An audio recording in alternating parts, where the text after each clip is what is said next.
Hello, English 11. I'm sorry I couldn't be with you today, but I wanted to remind you of some of the things you should be working on in my absence.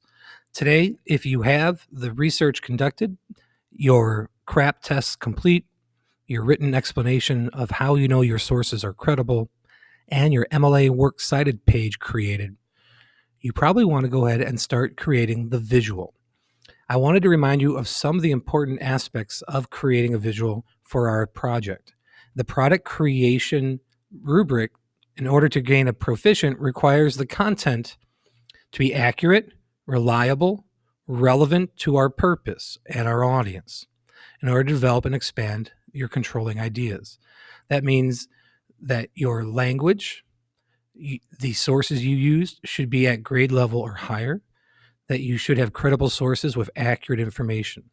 And then when you develop the visual component of this product, not only is it important about the content that you're loading into your slides or your PowerPoint or your Prezi, but that the visual is well crafted. That means you think about the design, that you've actually planned out what it's going to look like. Craftsmanship is important. If you're looking to get proficient or higher, you have to make something to be proud of. It needs to have clear, intentional connections between the product design and the intended task, purpose, and audience.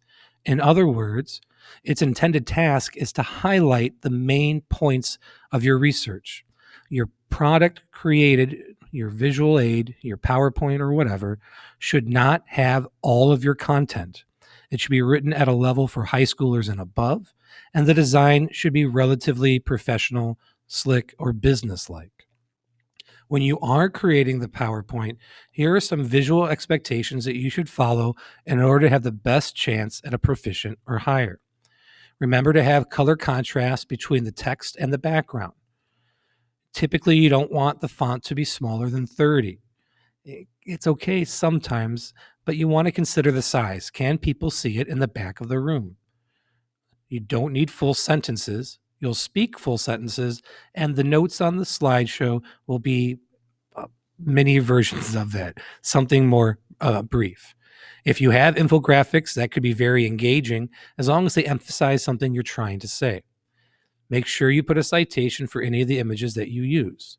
We don't need video clips for this presentation. And basically, keep out any other distractions like music, noises, or weird transitions between slides. I don't think any of you do that anyway, but just a reminder. Speaking of reminders, the bulk of the information comes from you, not the slides. So just a reminder, the research requirements, and that in your display, your visual products are the highlight, not the entirety of your content. If you just read off your slides, this is the face I'm going to give you. I have attached this video to Google Class reminders for Wednesday, and I will put in the slideshow that you just saw, these slides, as a reminder, both with the video here, but I've also placed them in the HyperDoc. So when you go to your HyperDoc to continue working, you'll see the formatting works cited pages, citations, and then the product creation slides I shared with you in this video. Hopefully this helps. We'll see you on Thursday. I miss you already.